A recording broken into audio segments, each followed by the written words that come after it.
Welcome to More Than Words, a podcast about treating the whole child brought to you by the Reading and Language Learning Center. I'm your host, Tristan, and today I'm joined by executive functioning coach and advocate, Shira Woodlee, to discuss children and phone usage at bedtime. Hi, Shira. How are you? Good. How are you today? Fabulous. We're happy to have you here and excited to talk about this. Yeah, it's a good topic. Yeah, it's a hot topic. So let's start with an introduction. Tell us a little bit about who you are and what you do.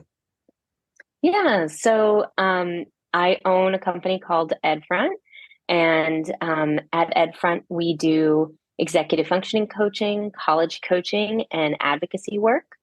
And our approach is very much one-to-one, unique to the student. We work very, particularly to that student's needs and their version of success to promote their executive functioning capabilities. And so, therefore, we don't follow like a specific curriculum. We are very focused on using the background and the understanding of the family, the student, the environment to be able to promote those skills and to practice using them in real life. That's awesome. You never want a cookie cutter program for, something that's so particular to each person. Absolutely. And there's just so many different, one disability marker that a child may have does not indicate what they need, Right. slap on ADHD. Now you need this curriculum. Not necessarily. They're an individual first. Right. Exactly. Well, that's awesome. So, if people were looking to find EdFront, where would they go, like online or just in the world in general? Yeah. So we're 100% virtual, which is great. And we've been that way for a while now. We have students all over. You can find us at edfront.online.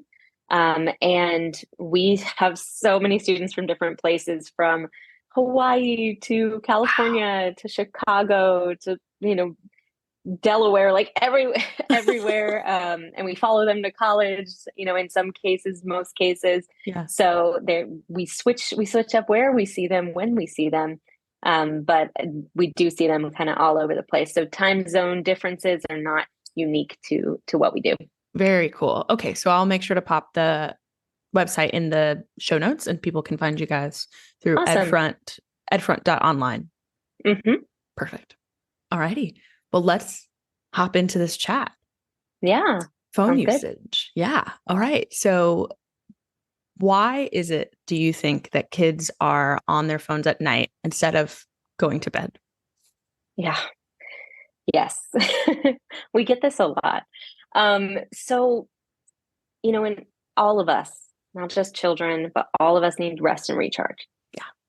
How it looks is different for children these days than it has for, even when we grew up, right? When children's brains, and especially like young adults, they want to go into battery saving mode. They've been working all day long, 8 hours a day. They've been, dealing with people, new social environments, different contents changing every hour, Right. long periods of time doing something, exerting effort. So they really just want to zone out. And zone out is not plan making, executing work, right? Right. Making positive choices. Like Right. that's not happening, right? Instead, during these brain saving, battery saving modes, they want to go on their phone. Right. The reason they want to default to that phone is because it's very low effort. Mm-hmm. Even TikTok is the lowest effort, right? Because you don't even have to touch it. It just keeps going. You don't even have to move. It's a low effort, easy stimulation. That's what the brain is looking for when it's in that battery saving mode.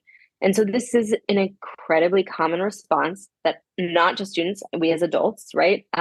Especially as we have worked really hard throughout the day at work, we zone out. And this is one way to zone out, is scrolling on our phones, watching something, right? Like YouTube just keeps going to the next one.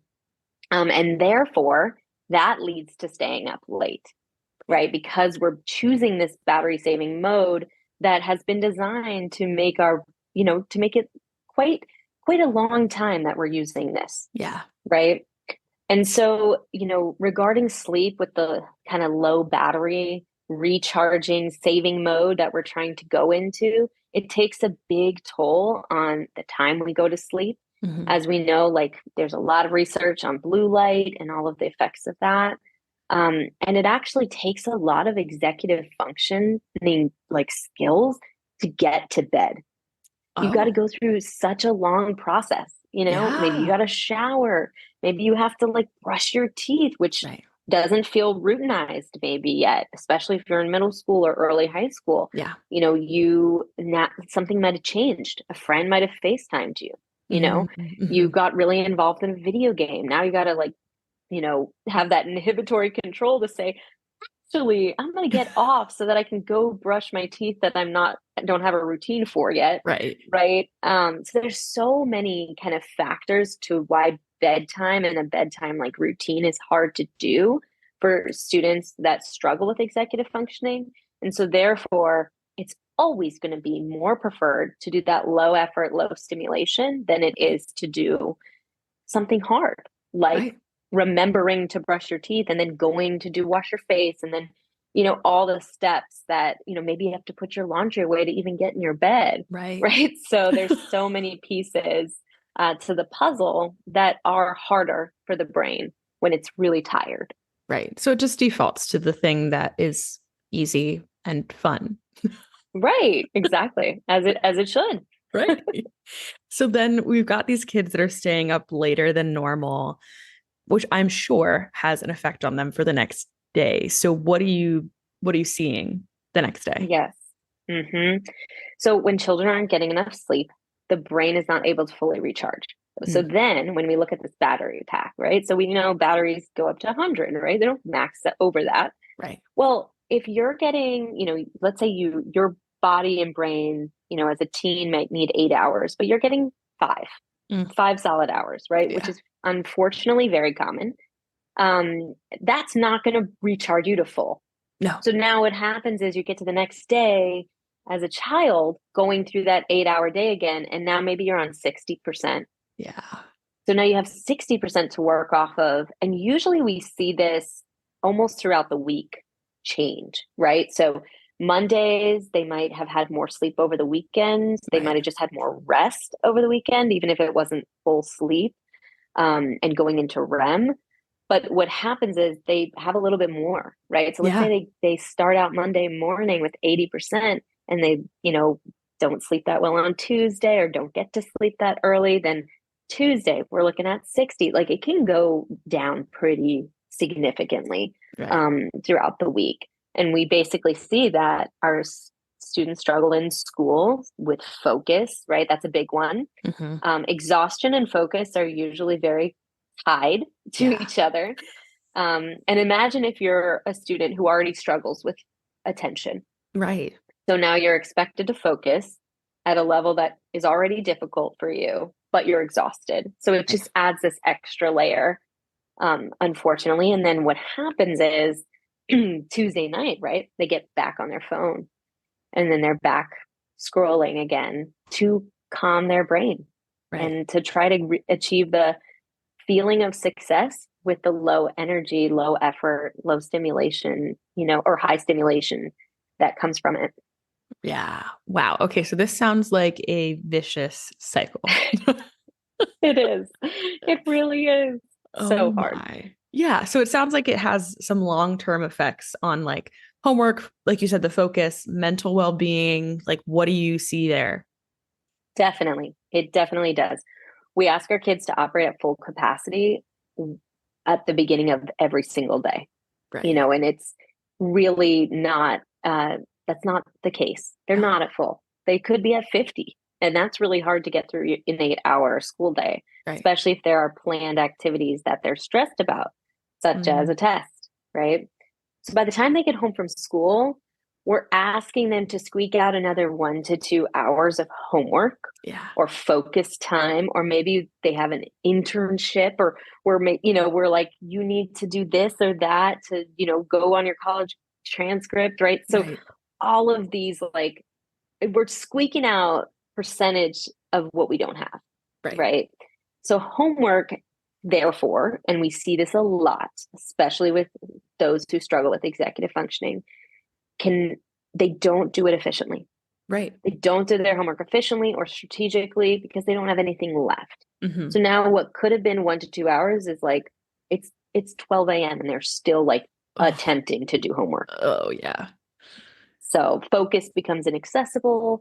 Then typically there's this guilt and shame cycle that just kind of Mm. spirals them out, makes them worry more. Now we're not even operating out of the frontal lobe, which is the place we need for executive functioning Right. to work its best, right? And so, a lot of times we see that is those are the students that we see at EdFront is they have this judgment of themselves now. Mm. They don't have enough battery life left and they're trying to get something done, but just sitting there staring at a screen. Right. So what do you do? Like, what should parents do to combat this? It's hard. It is hard. And I first just want to recognize, like, as a parent and as a, coach and advocate for students, that I see many, many different types of students with all different types of disability markers and unique needs and scenarios. It is hard. So Yeah. the first thing to recognize is just this is a very difficult time to be a Mm. parent. And so there's a lot going on with how to manage phones and how to work through that. Right. I think the first thing is acknowledging your child's feelings. Yeah. Maybe they're tired, maybe they're drained, maybe you see that, but they're not really aware of it. A lot of times our student population right now isn't aware that they're going into this brain saving mode, right? Mm. This battery saving. And so they end up just kind of in this worry. Right. And they come home and they're like, I'm so worried about my work. I have to do this. I have to do that. What a really great strategy as a parent, you might get sucked into that, as we all do, right? We Right. all get sucked into anxiety. Yeah. It feeds on it. So take a deep breath yourself and then offer them a reset. And that reset doesn't have to, directly attack the problem. It can just be, hey, come have a snack with me in the Yeah. kitchen. Talk about a non-school topic, maybe talk about a Mm-hmm. game they're playing. Go outside for a walk. Animals are awesome because they require walking. Yeah. And so it's a necessary thing. So including that in like the routine, but trying to make it low impact, hey, the dog hasn't had a game of fetch today. Like, you want to go do that with me? Right. That's really easy in for taking a break. Those activities can actually make the battery life last longer.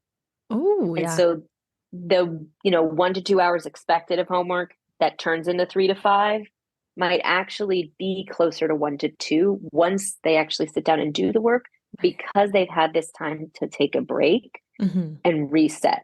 And now they're not taking the break by going on the phone. Right. And that's a really important thing. If you can catch it pretty early in the evening or early in the afternoon, you're better off setting up a routine, an expected rhythm of when I get home from school or when I get home from soccer or whatever it may be, I'm going to have a snack with my mom, or Right. I'm going to talk with my dad about how my day went, or, walk my dog, right? So Right. these different ways that you're not directly teaching, but you're offering to be in a low battery headspace, but that it's more focused on responding to them empathetically and supporting them in taking a break rather than Right. saying, okay, hand me your phone, which Right. is what we all default to wanting to do, right? Yeah. And now go focus on your homework. Right. So, there's a lot of ways to support students that isn't directly attacking the problem of the phone, that Right. support for phone, usage. Right. And so it sounds like the phone usage during other parts of the day can also affect that executive functioning. Oh yeah, absolutely. The constant dings, buzzes, bright lights, all of those things, they're really attractive to the Right. brain. And especially if you're already an easily distractible brain, you're going to be more likely to become addicted to it. And I really say addicted because you are waiting. You Yeah. are anticipating. You're not just distracted. You're excitedly interested, right? And you need it. And that is true. There are students that, and many that need that constant feeling, that constant buzz. Right. And the most frustrating moments for us as adults, especially on the front lines, our teachers, for example, is when we see a student who's struggling in the class, then watching videos on their phone or playing a game. Yeah. It's one of the hardest things for us to see as adults. And we're outraged. We're like, how can this child not see the consequences to this behavior, right? And I think they can. Like most of our students, I'm not going to say all, but most of our students can see the consequence to that behavior, but they're so tired. Yeah. They're going into that battery saving mode for their brain that allows them to self-soothe. Yeah. And that's what they're trying to do. They're not, not understanding consequences to life decisions. They're just trying to take a break, and they don't know a better way. Yeah. And the best way for them is right in their pocket, right, or right on their desk, right? It's easy because it's, great stimulation, low effort. You don't have to do anything. You just have to exist. And for the young adult brain, that's the minimal work for the high reward, which, they really want. So it makes sense cognitively. So when we look at it from that cognitive perspective, we can take a little bit of our emotional reaction out. Right. And then, just see it for what it is, as a tool that is being overly attractive to them. Right. And then we can talk about, kind of how we can monitor it and how we can support with that tool. Yeah. So should parents limit the cell phone usage at all? That's a really good question. So yes, absolutely. Yeah. And I know it's funny because I just was talking about, like over management is, not advisable. Right. Which I totally understand. This is where it's hard. This is where it's like the fine line of parenting here. Yeah. As parents, you own the phone. If your child paid for their own phone and is paying for their own bill, that's awesome. That's their phone. If not, which I'm going to go ahead and say about 99% are, that's the case, right? You own the phone as the parent. They use it. Okay. So we got to come from that lens. You own, they use. So while over management is never advisable, consistent limits and boundaries around the phone and the phone's usage are. Yeah. And it can be incredibly supportive because they themselves, if they just rely on their brains as a young adult, are not going to actively know and engage in supportive strategies for how to manage. Yeah. We all are attached to our technology. Yeah. And this is for good reason. It's how we get work done. It's how we do homework, plan, communicate, our work together, even today, can be done on the phone. Yeah. Is done on technology. Yet it also is the way we entertain ourselves, right? Yeah. And how we soothe our mental exhaustion. Right. And so knowing this, and, all of us do this. It's not just our kids. They may be poorer regulators than us as adults, right? But we're all falling in these traps. Oh, yeah. And so we need to work together. Like, we need to build boundaries together, okay, with our kids. We cannot expect our kids to follow a rhythm for usage if we are not following a rhythm for usage. Yeah.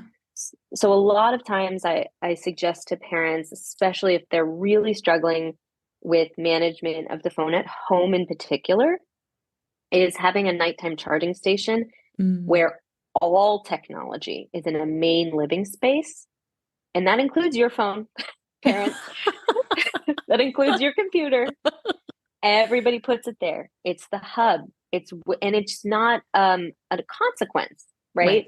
It's just the place that is where your phone and computer go at night. Right. So there's now not this, my mom took my phone, I had to give it over, because those develop negative associations, and now they're going to try to get around you. And believe me, they will. They're good at it. Right. But if it's just, this is what our family does, and it's not a consequence, it's what I'm doing too, to regulate my own usage as an adult, you're now modeling and they're watching and learning. They may challenge you. Yeah, that's their job, right? But they're seeing how you're behaving. And I've worked with students like over 9, 10 year spans. And I've seen the seeds that get planted in fourth grade, sixth Yeah. grade, grow into this child many, many, many years later, where they're doing these same behaviors that the parent was hoping they would do back then, but they're doing later. So they're Oh my always gosh. listening. They're Yeah. always watching you. They're just not doing it now. They will though. Wow. They'll do it just later. Yeah. Many, many years, but they will. Wow. Well, that's, gives people some hope. But also, I mean, I love the idea of the central charging station because I like the fact that it's like everything is all the phones are in one spot. You can do like family game night for like 30 minutes before you go to bed too, or like, I don't know, Right. something that's like collaborative with the rest of the family. And then everyone just, trots off to bed and you read a book and you snooze. Exactly. And we're too used to the phone being the alarm, the Right. phone being next to the bed, the charger being next to the bed, right? Right. Like all of these things. But if we change the rhythm, right, and the routine around it, that does open up more time together. And also opens up less time to like do your homework till 12 a.m., Right. right? Because now there's a finite amount of time. Like, no, we're going to play, bingo or Yeah. Jenga. It doesn't even have to be anything intense like Monopoly. It can just be time together Right. right before bed that has no blue light. It has no active stimulation for the brain. It's Right. just existing in the same space doing something that's lighthearted. Yeah. That's awesome. Um, so we've talked about the like right before bed, but do you have any other tips for parents about how to help their kids avoid being on their phone like just so much throughout the day? Yeah, I mean, I think the parental controls, if you haven't looked into it yet, definitely look into it because there are some really great ways to limit access to apps, and I think that's Mm, necessary. A lot of times too, getting to know your student's school environment, there yeah. are a lot of methods that schools and specific teachers take, and to know which ones work the best for your child. Yeah. We had one of our students that it was really simple, but it really made a difference. Instead of having her phone in her pocket, we Mhm. actually talked about at her IEP meeting putting it in her front pocket of her backpack. Wow. And it changed the game because now it wasn't buzzing on her body. That was Right. a big thing. There was no notifications coming through. There was not this center of excitement. Right. But also it was just close enough too. It wasn't Yeah. all the way in another person's classroom or, it's a comfort, right? And we Right. don't want to take that away, but we also want to limit that usage. And that was a small way to limit the usage. The other thing, the biggest advice I have, which again can feel a little bit contradictory to the whole like Right. definitely worry about your kids' usage and deal with that. It's also really important to not use the phone as a threat Mm, or in reality as a boundary creator. So right.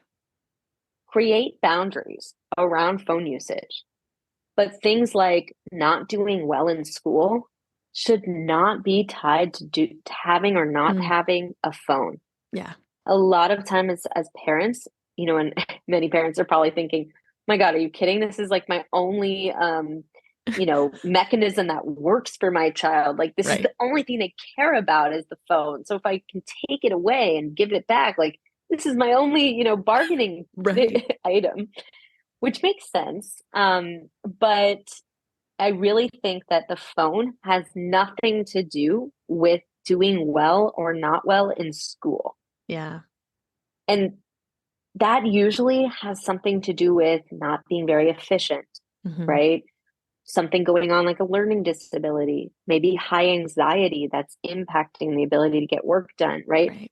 Very few cases is it simply the phone is the reason for your troubles in school. Right. Right. So now if you take that phone away as a consequence for something that already has a consequence, Right. they're already getting a consequence of a C or a D on a test and feeling horrible, no matter what they tell you, because they may say, oh, it's fine. It's not fine. They do not feel believe fine. me, I have worked with so many students, even students that people will say don't care about a thing. Right. And they care so deeply about grades, performance, feedback, especially of adults they care about, like their teachers. So they're already getting a consequence. So to add on to that consequence, they can't have the thing they're trying to self-soothe with, right, is almost like we're doing them a disservice, right? And so, yes, can we limit the screen time? Absolutely. Removal of it because it's a consequence to something unrelated? Absolutely not. Yeah. Poor screen time use on, one day may lead to less hours the next day. Makes sense. Yeah, that's a direct consequence. Right. But you doing poorly in school, your phone gets removed from you. That makes no sense. No. That's so funny because I do like remember that being a thing. Like you know, if you do poorly on a test, like your phone is going to be taken from you. That's totally normal among a lot of parents. Right. So it is interesting to hear that from you. Like it doesn't make sense. They are not one-to-one correlated, and that shouldn't be how it goes. But like you said, poor phone usage relates to less usage the next day or whatever that consequence, but phone related, two things that are phone related. Exactly. Huh. Exactly. What a great thing to think about. Yeah, and we need to lean into limitations and boundaries, not removal for negative behavior. Because sometimes the what we perceive as negative behavior is, like, for example, school performance is not related to, okay, you're on your phone all the time. That's why you do poorly in school. It's usually not. The being on your phone is because you're struggling. Right. And so we need to talk about the struggle, not being on the phone. Right. But yeah, it's interesting. And I think it's that fine line of parenting that we're in now that we have, haven't had to experience in previous generations. But is very much real. Yeah, for sure. I can only imagine because when I was in school, like I had an iPhone by my junior year, I guess. It's my sophomore or junior year. And I was not allowed to be on, you're not allowed to be on your phone in class. Right. But I'm so far removed from like that being in high school that I have no idea what the rules are like now. And I can only imagine like teachers trying to monitor all the kids on their phones all the time. And with the amount of tech that's used in the classroom in general, it's just so easy to do other things. Totally. And some people rely on their phone to do the things that the teacher is asking them for. Right. So, it's so hard to have everything in one device, even on even on our computers, we have chat, we have everything. Everything's available to us all the time. And it's really hard to manage that, and sometimes parents will say, okay, so what should I do? Get a flip phone? You can, it depends on your scenario and the situation at home for sure. Not out of the question, but it's not the default. We live in this world together. We need to manage in this world and figure out patterns and procedures and boundaries that make sense for us as adults, as young adults, becoming adults. Right. And we're in this together. Absolutely. Yeah. Well, thank you so much for all of your knowledge on this. This is, like I said, I think it's like not a hot topic in a negative way, but it's just such an interesting thing that parents like definitely want and need the help for. So thank you for sharing. Absolutely. Thanks for having me. No problem. Thanks for being here. Thank you so much to the audience for listening. Make sure to subscribe and leave us a little rating and review. It helps other folks find the podcast, and we'll chat with you next time.